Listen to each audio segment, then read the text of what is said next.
ത്രിയേക ദൈവത്തിന്റെ വലിയ തിരുനാമത്തിന് മഹത്വം ഉണ്ടായിരിക്കട്ടെ. പ്രിയരെ, കേവലം ഒരു സൂക്ഷ്മാണുവിന് മുൻപിൽ പ്രപഞ്ചം ഞെട്ടിവിറച്ചു നിൽക്കുന്ന അനിതര സാധാരണവും അതിഭീകരവുമായ ഒരു കാലഘട്ടത്തിലൂടെയാണ് നമ്മൾ ഇന്ന് കടന്നു പോകുന്നത്. മനുഷ്യൻ നിർമ്മിച്ച പ്രതിരോധത്തിന്റെ കോട്ടകൾ നിഷ്ഫലമാകുകയും ലക്ഷക്കണക്കോളം ജീവനുകൾ കോവിഡ് മൂലം നമുക്ക് നഷ്ടമാകുകയും ചെയ്തിരിക്കുന്നു. ലോകരാഷ്ട്രങ്ങളുടെ പോലും സാമ്പത്തിക, രാഷ്ട്രീയ, സാംസ്കാരിക, വിദ്യാഭ്യാസം എന്ന് വേണ്ട സകലമാന മേഖലകളും ഇന്ന് തകർന്നടിഞ്ഞുകൊണ്ടിരിക്കുകയാണ്. മനുഷ്യജീവിതം പോലും കോവിഡിന് മുൻപും പിൻപും എന്നിങ്ങനെ വിഭജിക്കപ്പെട്ട അത്യാശങ്കാജനകമായ ഈ സാഹചര്യത്തിൽ ഒരു അതിജീവനത്തിന് വേണ്ടി അവൻ കൈകാലിട്ടടിക്കുമ്പോൾ അവന്റെ മനസ്സിലേക്ക് കടന്നു വരുന്ന പ്രത്യാശയുടെ മുഖമാണ് നെഹമ്യാവിന്റേത്, നെഹമ്യാവിന്റെ അതിജീവന മാതൃകയുടേത്. അങ്ങനെ നോക്കുമ്പോൾ ഇന്നത്തെ എന്റെ പ്രസംഗ വിഷയമാകുവാനും ഏറ്റവും യോഗ്യം അത് തന്നെ. അതിജീവനത്തിന്റെ മാതൃക വേദപുസ്തകത്തിൽ നെഹമ്യാവ്. ആരാണ് നെഹമ്യാവ്? ബാബിലോൺ പ്രവാസ കാലഘട്ടത്തിൽ ജനിച്ച അർത്ഥശഷ്ട രാജാവിന്റെ പാനപാത്രവാഹകനായിട്ട് കൊട്ടാരത്തിൽ കഴിഞ്ഞ രാജാവിന്റെ ജീവന്റെ സൂക്ഷിപ്പുകാരനും ഉന്നത സ്ഥാനീയനുമായിരുന്നു നെഹമ്യാവ്.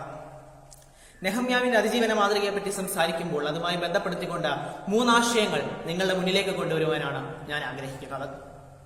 ഒന്നാമതായി, സഹജീവികളോടുള്ള കരുണയും അവർക്ക് വേണ്ടിയുള്ള സമർപ്പിത ജീവിതവും. നെഹമ്യാവ് 1-ാം അധ്യായം 4-ാം വാക്യത്തിൽ നമ്മൾ ഇങ്ങനെ വായിക്കുന്നു: ഈ വർത്തമാനം കേട്ട് ഞാൻ അവിടെ ഇരുന്ന് കരഞ്ഞു, കുറെ നാൾ ദുഃഖിച്ചു ഉപവസിച്ചും കൊണ്ട് സ്വർഗത്തിലെ ദൈവത്തോട് പ്രാർത്ഥിച്ചു.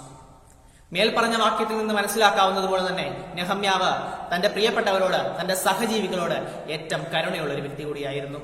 തന്നെ താൻ സമർപ്പിച്ചുകൊണ്ട് മറ്റുള്ളവർക്ക് വേണ്ടി പ്രാർത്ഥിക്കുവാൻ എന്നും അവൻ ശ്രമിച്ചിരുന്നു. താനായിരിക്കുന്ന ഇസ്രായേൽ ജനം തങ്ങളുടെ കോട്ടവാതിലുകൾ തകർക്കപ്പെട്ട, മതിലുകൾ പൊളിയപ്പെട്ട് ജീവിക്കുന്നു എന്ന് മനസ്സിലാക്കിയപ്പോൾ അദ്ദേഹം കണ്ണീരോടെ ദൈവത്തോട് അവർക്ക് വേണ്ടി പ്രാർത്ഥിക്കുകയും ചെയ്യുന്നു. എന്നാൽ ഇന്നിന്റെ സമൂഹത്തിലേക്ക് കടന്നു വരുമ്പോൾ ഒരു നേരത്തെ ആഹാരത്തിന് വേണ്ടി ഭക്ഷണം മോഷ്ടിച്ച മധു എന്ന ദളിത് യുവാവിനെ പോലും പട്ടാപ്പകൽ തല്ലിക്കൊന്നത് സാംസ്കാരിക കേരളത്തിന്റെ വർത്തമാനകാല ചരിത്രമാണ്. ഇവിടേക്കാണ് നെഹമ്യാവിന്റെ ആശയങ്ങൾ കടന്നു വരുന്നത്. രണ്ടാമതായി, ദൈവത്തിനു മുൻപിലുള്ള അടിയുറച്ച വിശ്വാസം. ദൈവത്തിന് മുൻപിലുള്ള അടിയുറച്ച വിശ്വാസത്തിനാലാണ് നെഹമ്യാവിന് വേദപുസ്തകത്തിൽ അതിജീവനത്തിന്റെ വലിയ മാതൃകയായി തിളങ്ങാനായത്. നെഹമ്യാവ് 1-ാം അധ്യായം 10-ാം വാക്യത്തിൽ നമ്മൾ ഇങ്ങനെ വായിക്കുന്നു: അവർ നിന്റെ മഹാശക്തി കൊണ്ടും നിന്റെ ബലമുള്ള കൈകൊണ്ടും നീ വീണ്ടെടുത്ത നിന്റെ ദാസന്മാരും നിന്റെ ജനവുമല്ലോ.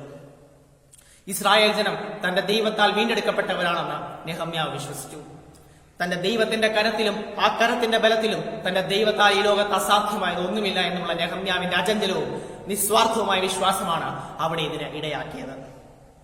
യഹോവയുടെ കൽപ്പനയെ ശിരസാവഹിച്ചുകൊണ്ട് സ്വന്തം മകനെ പോലും യാഗപീഠത്തിൽ കിടത്തി അവനെതിരെ വാളോങ്ങിയ അബ്രഹാമിന്റെ വിശ്വാസത്തെ നെഞ്ചോട് ചേർത്തുകൊണ്ട്, അബ്രഹാമെ നീ ബാലന്റെ മേൽ കൈവയ്ക്കരുത് എന്ന ദൈവത്തിന്റെ അരുളപ്പാട് വിശ്വാസത്തോടെയുള്ള പ്രാർത്ഥനയ്ക്കുള്ള മറുപടിയും ഉത്തരവും കൂടിയാണ്.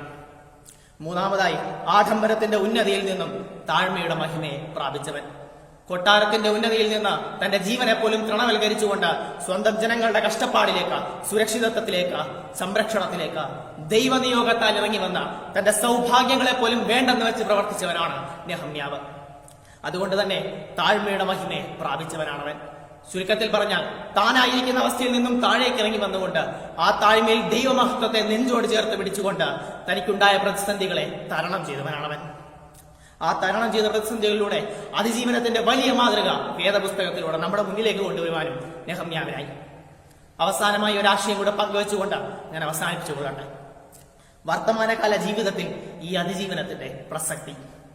അസഹിഷ്ണുത തളം കിട്ടി വാഴുന്ന ഇന്നിന്റെ സാമൂഹിക അന്തരീക്ഷത്തിൽ ആത്മഹത്യകളും വിഷാദ രോഗങ്ങളും ഒക്കെ വർദ്ധിച്ചു വരികയാണ്.